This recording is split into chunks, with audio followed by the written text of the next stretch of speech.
Simplement, on chauffe un gaz avec donc la combustion d'un petit volume d'essence qui transfère de la chaleur à ce gaz enfermé dans une boîte étanche, rigide, indéformable. On connaît la température initiale, on connaît la pression initiale, on connaît le volume, on connaît la quantité de gaz. On se pose la question de la température finale et de la pression finale. Quelle est la température finale? Quelle est la pression finale? Au passage, on va mobiliser la conservation de l'énergie et rencontrer l'énergie interne du système. Ici, le système, c'est un gaz parfait. C'est le gaz parfait qui est enfermé dans le volume V, dans cette boîte rigide, indéformable et étanche. Les caractéristiques du gaz parfait sont données par, d'une part, son équation d'état, qui relie les variables d'état que sont la pression, le volume, la température et la quantité de gaz petit n. La fonction d'état qui est l'énergie interne, donc cette énergie interne du gaz parfait qui est essentiellement l'énergie cinétique de l'ensemble des molécules du gaz parfait. Cette énergie interne pour un gaz parfait, c'est sa caractéristique aussi, elle ne dépend que de la température et on a U de T qui est égal à CV de T, CVT, plus constante. Pour un gaz parfait monoatomique, seulement pour un gaz parfait monoatomique, CV est égal à 3,5 de R. Lorsque le gaz est diatomique, on a une autre valeur.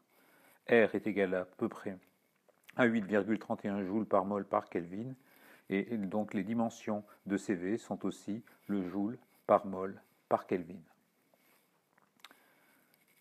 Donc, encore une fois, volume fixe V, variable d'état qui caractérise l'état thermodynamique du gaz parfait P, T et N, la quantité totale de chaleur qui est transférée donc par la combustion à ce gaz parfait qui reçoit donc la chaleur de la combustion qui est l'essence qui brûle, et donc grand Q, et l'énergie interne qui est une fonction d'état du gaz.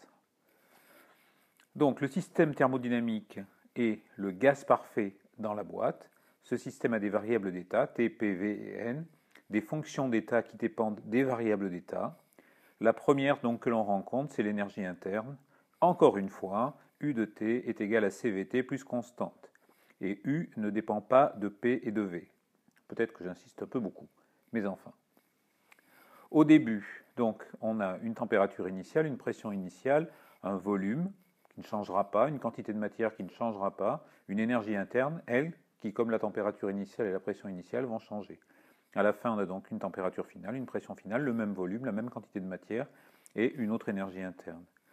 Ce que l'on sait et ce que l'on voit, c'est que UI, l'énergie interne du gaz parfait, plus la chaleur qui est apportée au gaz parfait, qui est donc de l'énergie qui est ajoutée à ce UI, qui est l'énergie interne initiale du gaz parfait, eh bien la somme des deux nous donne l'énergie finale du gaz parfait.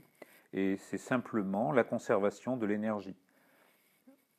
Il faut ajouter que toute la chaleur est transférée au gaz et reste dans le gaz. C'est donc un système qui est parfaitement isolé thermiquement. Il n'y a pas de perte de chaleur qui pourrait ressortir de la boîte une fois qu'elle y est rentrée, due à la combustion de l'essence.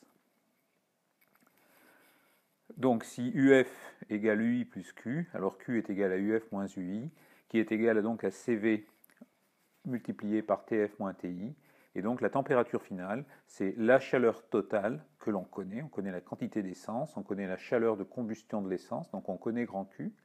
Donc la température finale est Q divisé par CV, la chaleur spécifique à volume constant, plus la température initiale TI. Comme le gaz parfait A monoatomique a une chaleur spécifique CV qui est égale à 3,5 de R, alors on se retrouve avec TF égale 2 tiers de Q sur R plus TI. Donc on connaît la température finale exactement, on connaît absolument tout dans cette équation.